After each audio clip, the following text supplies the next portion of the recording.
Hello, hello, hello. It is Dr. Sasheen, also known as the Bliss Doctor, and this is technically was supposed to be a Sunday Conversations with Dr. Sash, but you know what? It's been moved to Wednesday, the Wednesday before Thanksgiving.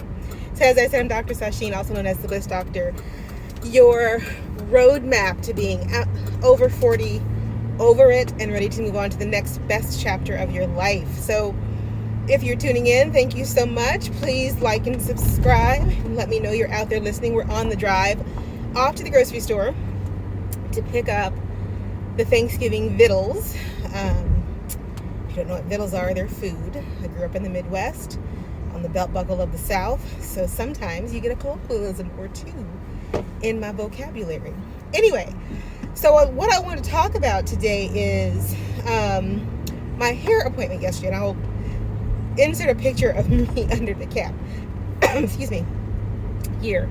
But I was talking to my hairstylist, and she was like, I'm going to have to put on my boxing gloves because your gray hairs, which you can't see right now because she's fantastic, your gray hairs are just resistant to, or becoming resistant to color, as I don't use a permanent color.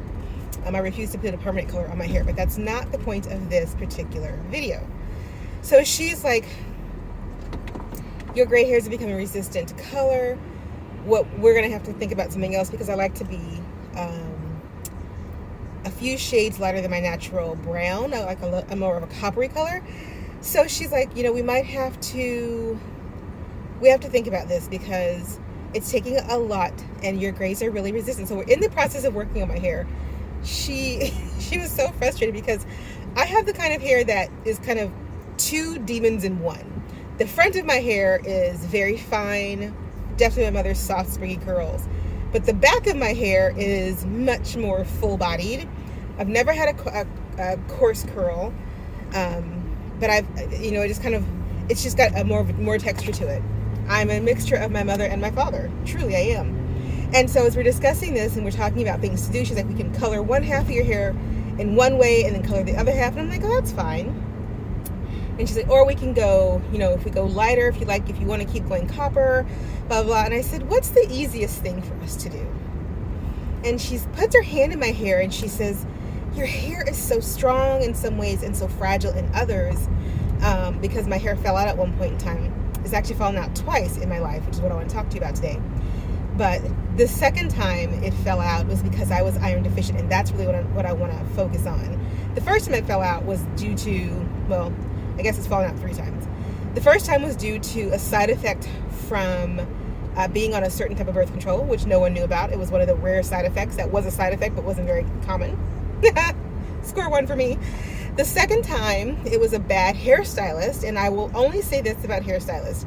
Listen, you get what you pay for, okay? If you're serious about taking care of your hair, like I am, and I was spending good money, but I was also in a really small town, and I didn't want to have to drive what would have been for me almost 2 hours to get my hair done.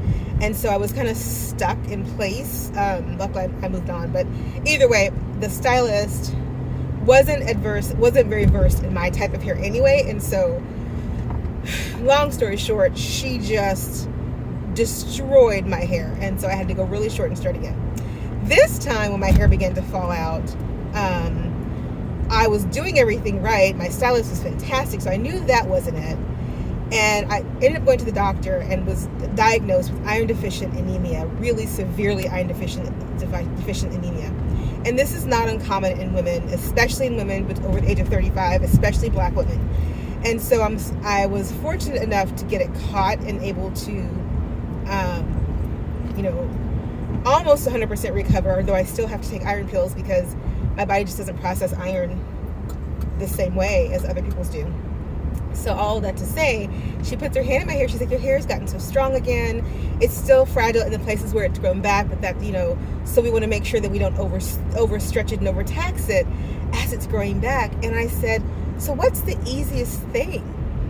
And she goes, well, we need to go darker. And I was like, I've never been a solid brunette. The reason I went with coppery highlights is because my hair was already brown with kind of reddish undertones or coppery undertones anyway, naturally. So that's what I wanted. And I said, well, She goes, I said, well, we can just, throw red highlights in it. She goes, oh, if you want to go red covers a multitude of things. She goes, red does to gray what no other color can.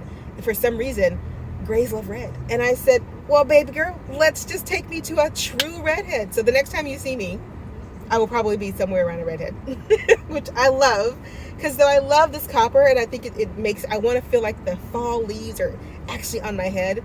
I also love being a redhead. In fact, I, at various points in time, have dyed my hair any number of shades of red because I love it so much.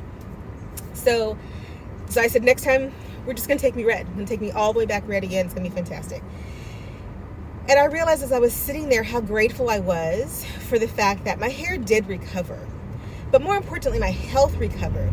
And it recovered because I decided, I was at a pretty low point when I finally went to the doctor and was just like, I don't know what's wrong with me, but I know something is wrong. I can't even stay upright. And I know that I'm not just slacking on motivation. I'm like, I literally cannot stay upright. I am falling asleep on my feet, and that's not like me.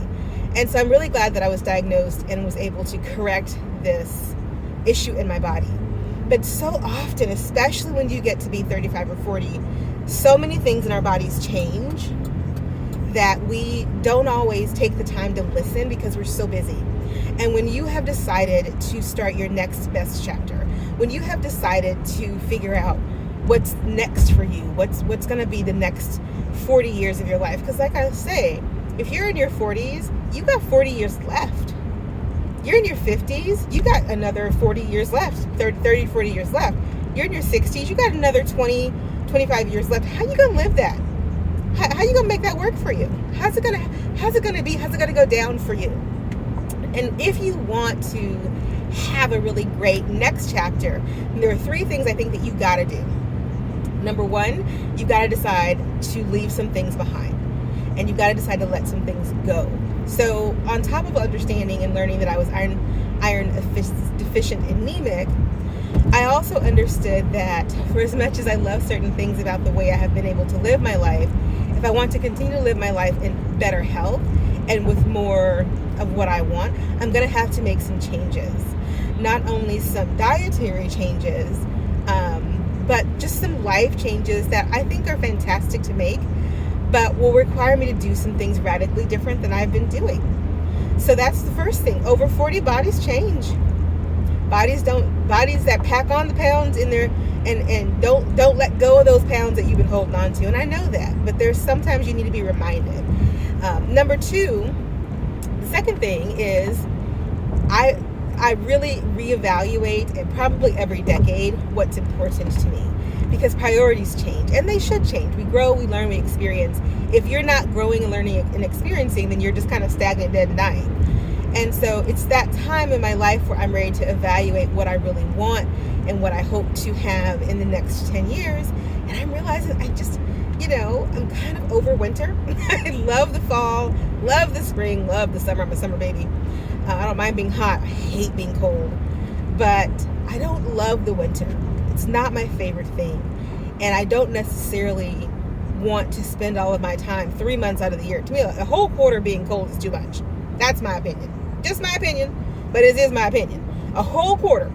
A whole 3 months. Sometimes 4. Sometimes, right, we get into spring and it's still cold. And it's still cold. It's too much. It's too much. It's too much.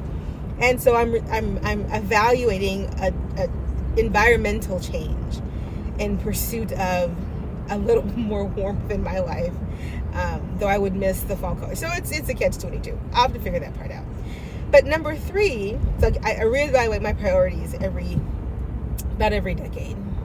I'm in my 4th decade now. So the third thing I think it's important to talk about is the roadmap that I use to get to whatever it is that I'm going to decide. And part of that roadmap are the affirmations that over the years have helped me. In fact, I dug out one of the books that I used in my 20s, late 20s, early 30s that I was using at the time to reevaluate what I wanted to do. It was called The Artist's Way by Julia Cameron.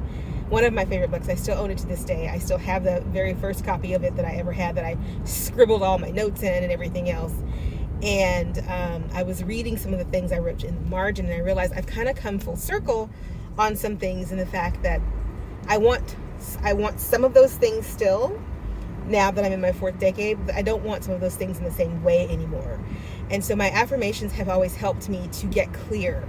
And then by using my affirmations to get clear, I can get focused. And by getting clear and focused, I can make a map of what I want, because I'm clear and I'm focused and I know what I want.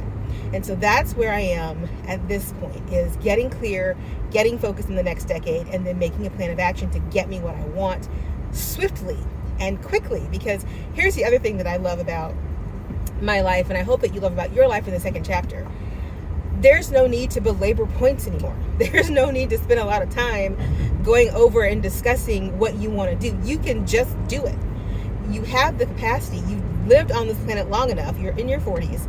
You've lived on the planet long enough to have asked permission enough times to do things that you want to do. Now you get to say, okay, I'm going to do this. People get upset about it, they get upset about it. People get up in their feelings about it, they get up in their feelings about it. And you get to go and pursue that thing which is most important to you. So you don't have to belabor the point.